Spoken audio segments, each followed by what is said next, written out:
Olá, a Rádio e a TV Justiça apresentam a partir de agora mais uma edição do Link CNJ, um programa do Conselho Nacional de Justiça que traz reportagens e conversas exclusivas sobre o mundo jurídico. E hoje vamos falar sobre a campanha 21 Dias de Ativismo pelo Fim da Violência contra a Mulher. O objetivo do movimento criado pelo CNJ é sensibilizar a sociedade e o Poder Judiciário para um problema que não é novo, mas se mantém em níveis altíssimos e, nos nossos dias, foi turbinado pelo mundo digital. Começaram em todo o país as ações dos 21 dias de ativismo pelo fim da violência contra as mulheres, coordenadas pelo Conselho Nacional de Justiça. A iniciativa mobiliza tribunais de todos os ramos e regiões para ampliar o enfrentamento à violência doméstica. Pretendeu-se canalizar os esforços para duas temáticas importantes: o enfrentamento e prevenção ao feminicídio e também a questão da violência digital contra meninas e mulheres. Também houve uma assinatura de um acordo de cooperação com o Conselho de Presidentes dos Tribunais do Brasil, o CONCEP. E esse acordo visou fomentar a implementação de medidas protetivas eletrônicas nos tribunais estaduais, ampliando, então, o alcance das medidas de proteção. A campanha também promove formação continuada, produção de dados e integração com redes de atendimento. Trouxemos alguns especialistas das mais variadas áreas, não apenas do sistema de justiça, para que fossem esclarecidas as formas de violência que ocorrem no âmbito da rede social e meio digital. Para falar sobre o assunto, temos duas convidadas. Renata Luciana Moraes, advogada, professora universitária e membro fundadora das Valquírias Digitais. Esse é um programa da OAB de São Paulo que combate a violência contra a mulher na internet. Nossa outra convidada é Camila Guerin, juíza do Tribunal de Justiça do Rio de Janeiro e vice-presidenta do Fórum Nacional de Juízas e Juízes de Violência Doméstica e Familiar contra a Mulher. Muito obrigado a vocês duas pela participação aqui no Link CNJ. Eu quero começar com uma pergunta para a doutora Camila. Eu gostaria que a senhora nos ajudasse a dimensionar a violência contra a mulher no Brasil hoje. Ainda tem uma cifra oculta muito grande, né, de mulheres que não denunciam ou de situações que não chegam ao conhecimento do sistema de justiça, mas os números estão crescendo porque as pessoas estão se conscientizando desse problema, estão percebendo que essa violência pode ser perfeitamente cometida virtualmente, em todas as suas formas, na patrimonial, na sexual, na moral. E essa conscientização faz com que as denúncias aumentem e nós vejamos como são alarmantes os números, né?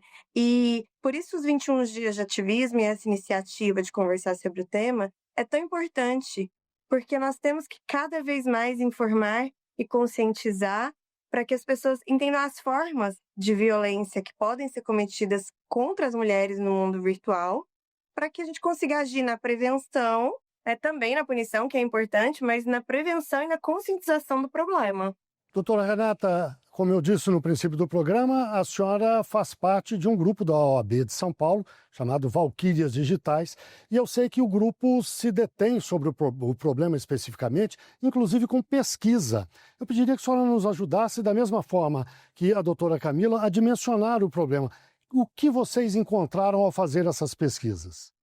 Esse projeto, ele surgiu em 2024, né, diante dessa constatação, e ele nos trouxe números alarmantes, né? Para vocês terem uma ideia, foi feita uma pesquisa de âmbito nacional com 7.484 profissionais de direito, e os resultados, eles foram muito, muito alarmantes, né?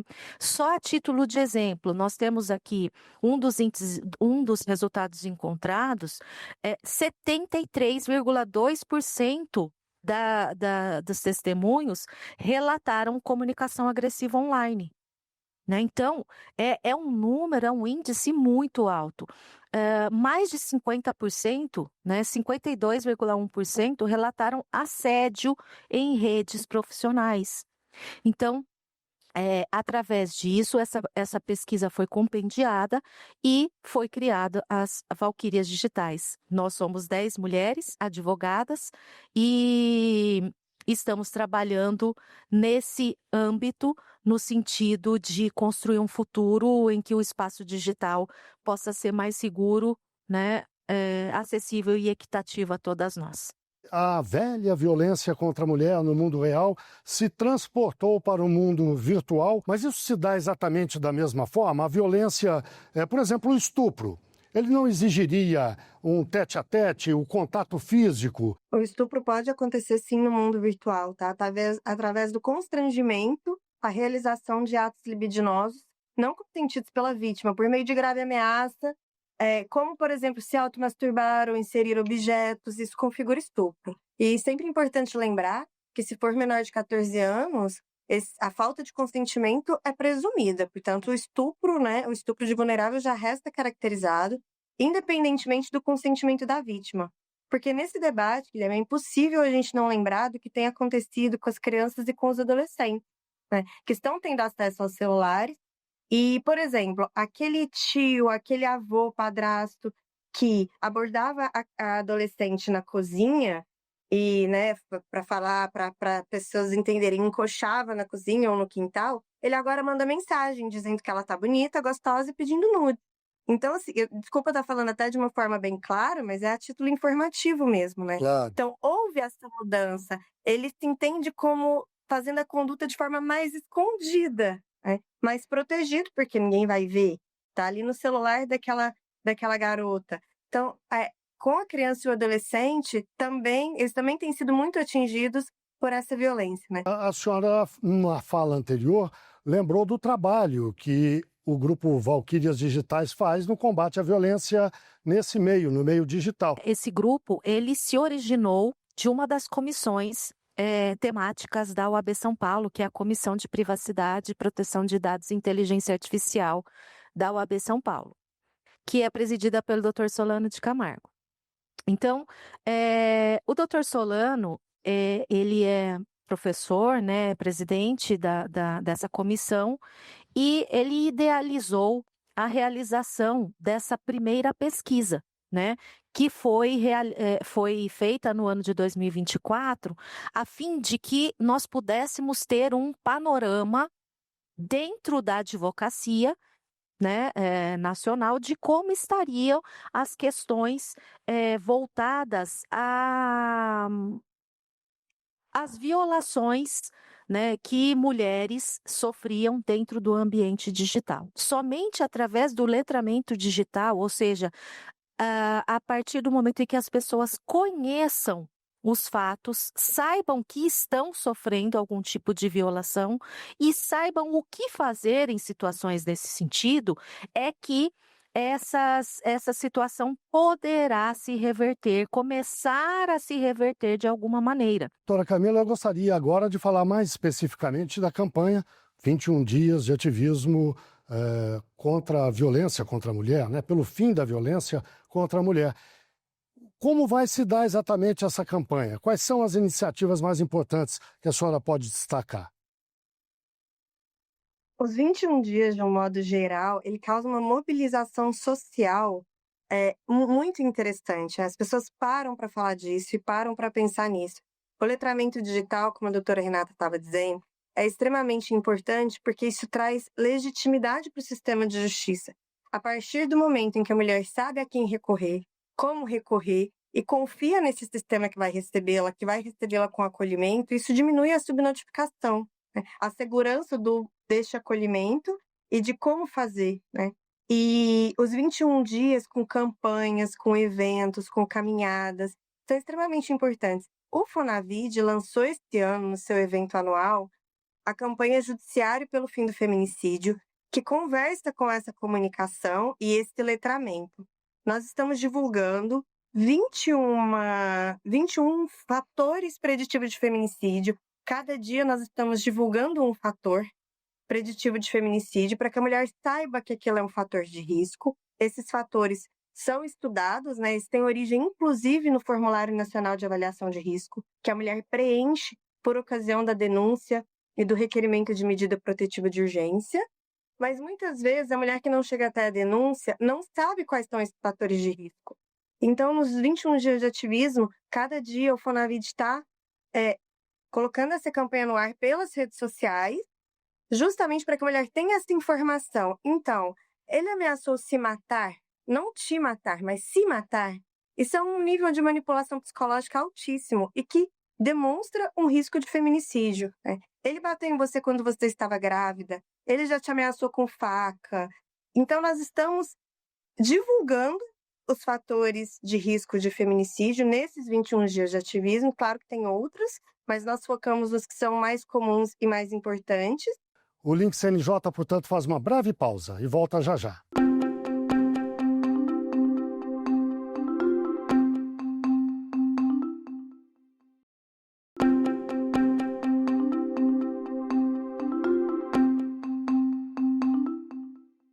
O Link CNJ está de volta, transmitido pela rádio e pela TV Justiça. Hoje falamos sobre a campanha 21 Dias de Ativismo pelo Fim da Violência contra a Mulher. As nossas convidadas são Renata Luciana Moraes, advogada, professora universitária e membro fundadora das Valquírias Digitais, um programa da OAB de São Paulo que combate a violência contra a mulher na internet. Também é a nossa convidada a doutora Camila Guerin, juíza do Tribunal de Justiça do Rio de Janeiro e vice-presidenta do Fonavide, o Fórum Nacional de Juízas e Juízes de Violência Doméstica e Familiar contra a Mulher. Peço que a senhora responda agora. É sobre os canais de denúncia disponíveis para as mulheres em todo o país para denunciar os crimes, sejam eles na internet, sejam eles no mundo real. Quais são os canais que podem ser usados? Perfeito. Bom, primeiro eu vou citar aqui os telefones de emergência e denúncia, né? Que, primeiro, o 190, né? Que é o da Polícia Militar, situações de emergência imediata.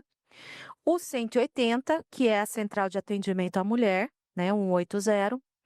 O 100, que é 100, que é o Disque Direitos Humanos. E o 197, que é o da Polícia Civil. Que esse prefixo, ele trata das delegacias especializadas em crimes cibernéticos. Então, esses via telefone ou celular. Mas a mulher pode se valer também de sites e plataformas oficiais, como, por exemplo, a SaferNet Brasil, que ele recebe, né, denúncias anônimas de crimes na internet, inclusive pornografia de vingança, racismo, ódio de gênero, pedofilia e outros, né? Também as delegacias de crimes cibernéticos de cada estado, né? Cada estado tem os seus canais próprios. O próprio CNJ, né, o Conselho Nacional de Justiça, que traz orientações sobre violência doméstica e digital, e possui lá o seu site, né, o www.cnj.jus.br.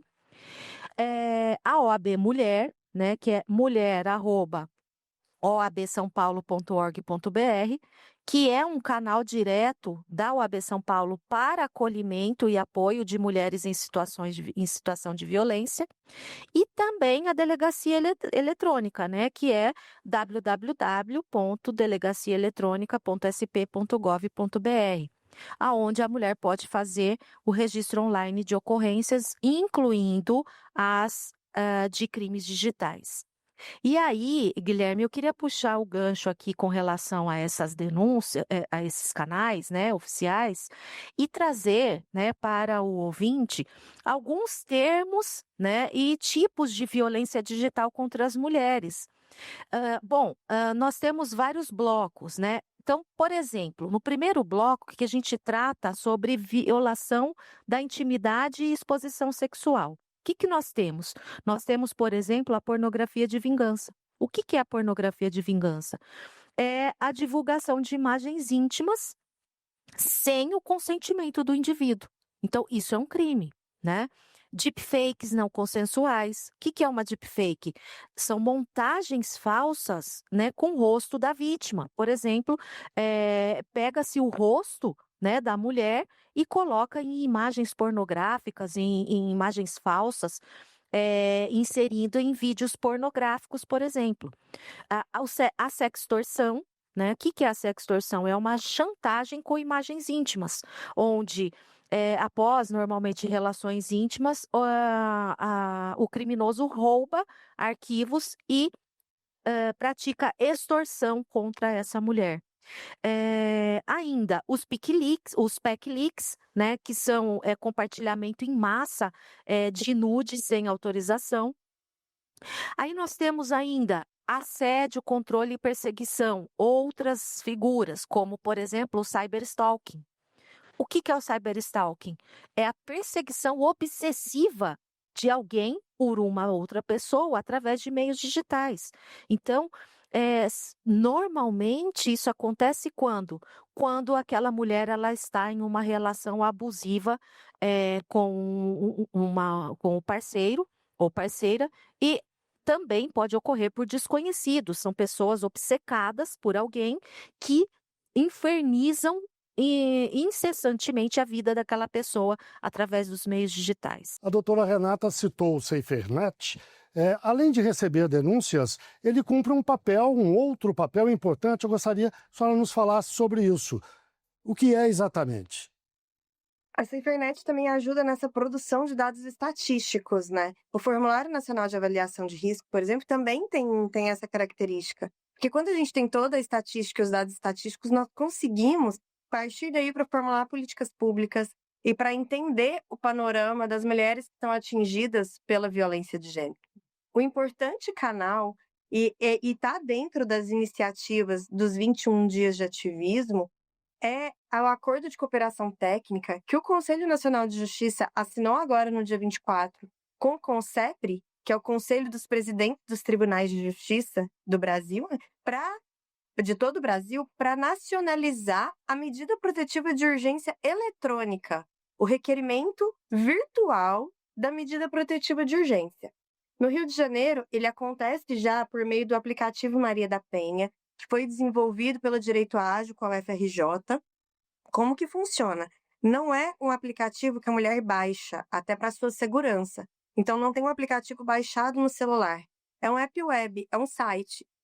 Então, a pessoa entra no aplicativo, na Maria da Penha virtual, gera um pedido de medida protetiva, é bem funcional, ela preenche os dados, ela consegue anexar documentos e faz o requerimento da medida protetiva virtualmente. Esse pedido é distribuído automaticamente para as varas do Rio de Janeiro. A partir daí, se por acaso o magistrado entender, ou a magistrada, que precisa de mais algum dado, ele manda para a Defensoria Pública da Vítima, esse é o fluxo do Rio de Janeiro, para que entre em contato com essa mulher e peça algo mais que julgar necessário. Mas a medida protetiva pode sair a partir desse pedido já direto também, se estiver bem instruído e dependendo da gravidade dos fatos. Essa iniciativa do CNJ com a CONCEPRI é de nacionalizar a medida protetiva eletrônica, que já existe não só no Rio de Janeiro, tá? Já existe em alguns outros estados também. Então, o CNJ vai promover a facilitação para que todos os tribunais tenham esse fluxo de medida protetiva eletrônica.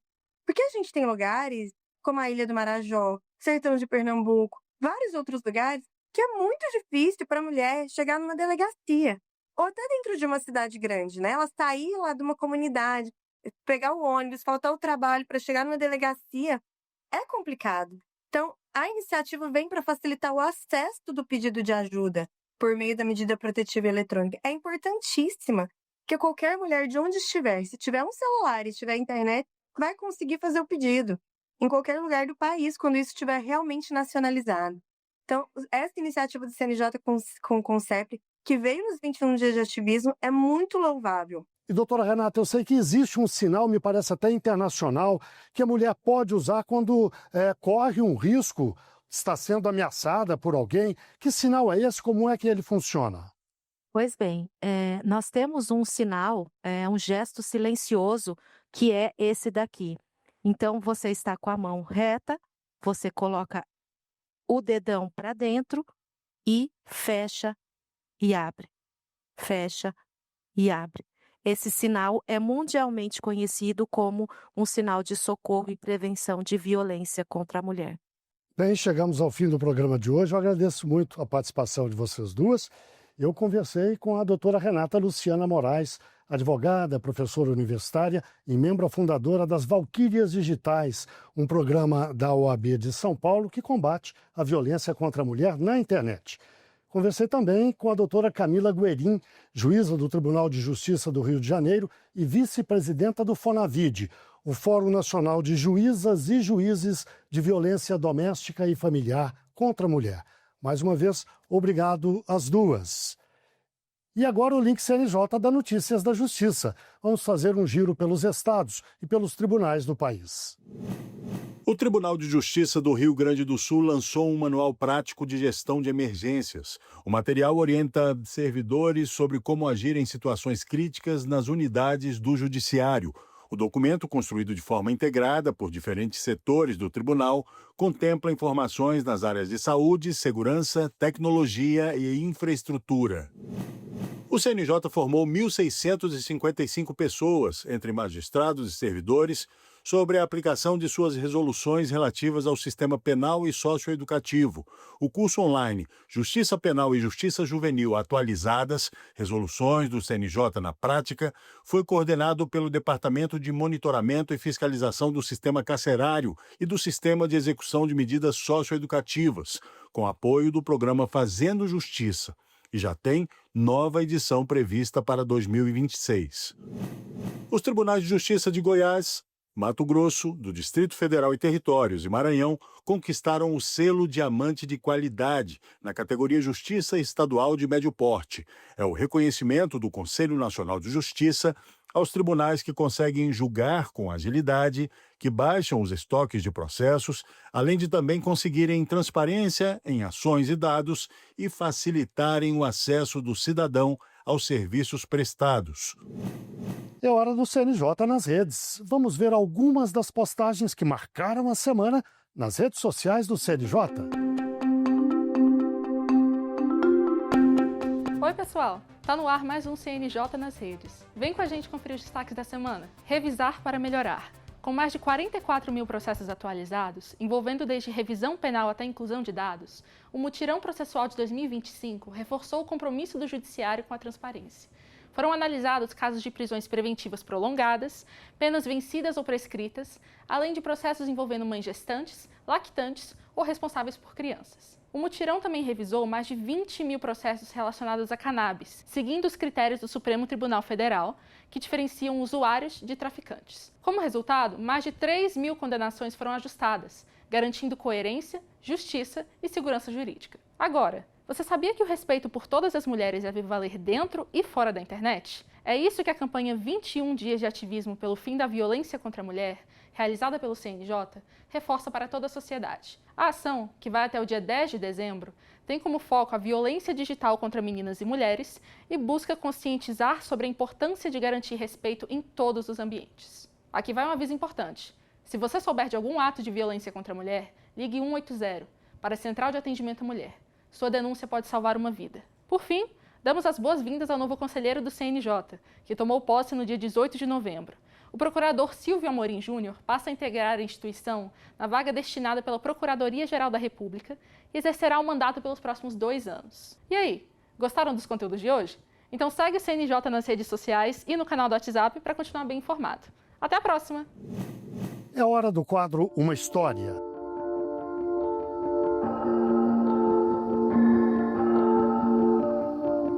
Meu nome é Alice Bianchini, eu atuo na questão da violência contra a mulher desde o século passado, quando eu defendi a minha dissertação no mestrado da Universidade Federal de Santa Catarina, em que eu analisei a história do direito das mulheres. E essa atuação, então, vem vindo desde então para trabalhar essa questão da violência contra a mulher e compreender exatamente todas as nuances que têm a ver com este tema. E a história que eu gostaria de contar tem a ver com os 21 dias de ativismo pelo fim da violência contra a mulher. Então, os 21 dias de ativismo pelo fim da violência contra a mulher, que é mundial, tem uma importância muito grande. E eu queria chamar a atenção aqui também, aproveitar, né, em relação à minha história, quando eu conheço, e eu queria também que vocês conhecessem, e aí houve uma mudança muito grande da minha percepção sobre a violência contra a mulher, e essa história que eu queria contar para vocês é quando eu conheci a história do dia 6 de dezembro. 6 de dezembro é conhecido mundialmente como o Dia do Laço Branco, exatamente porque homens se mobilizaram pelo fim da violência contra a mulher. E essa história, na verdade, que eu estou contando a partir da minha perspectiva, quando eu conheci essa história, é uma história muito triste, que levou em consideração a morte de mulheres por serem mulheres. Estamos lá em 1989, quando 14 mulheres foram mortas e 10 sofreram violência exatamente por serem mulheres. Essas mulheres eram estudantes de engenharia mecânica e elas estavam lá estudando, quando um homem, então, entrou, separou numa sala de aula, de um lado os homens, de outro lado as mulheres, determinou que os homens saíssem, ele estava armado e simplesmente disparou contra aquelas mulheres. Essa é uma história que faz parte de um conhecimento meu e que eu queria também compartilhar com vocês, porque é uma história que é muito triste, mas marca um dia muito importante, que é exatamente o momento de mobilização dos homens pelo fim da violência contra a mulher. E vem aqui também dizer que a importância de compartilhar todas essas campanhas que estão sendo feitas, seja pelo CNJ, seja pela ONU Mulheres, né, por todas as instituições. Então é importante que você, nas suas redes sociais, também tragam essas histórias, infelizmente, de violência contra a mulher. Mas por quê? Porque o que não se mede, não se muda. E a gente precisa medir essa violência para que a gente possa alterar esse quadro de violência. Então, agradeço a oportunidade e que essa história também sirva para que outras mulheres possam, eventualmente, trazer as suas histórias, porque é a partir do conhecimento do que acontece em relação à violência contra as mulheres que a gente pode fazer as políticas públicas, e com políticas públicas a gente pode, finalmente, alterar esse quadro tão grave de violência contra a mulher. Bem, chegamos ao fim de mais um Link CNJ. Muito obrigado a você que esteve com a gente até agora aqui na rádio e na TV Justiça. E lembre-se, você pode acompanhar o Link CNJ também por meio do aplicativo TV Justiça Mais. Esse serviço de streaming oferece ainda a programação ao vivo da TV e da rádio, a íntegra das sessões plenárias do Supremo desde 2020 e alguns dos julgamentos históricos do Tribunal. Obrigado mais uma vez e até a próxima semana.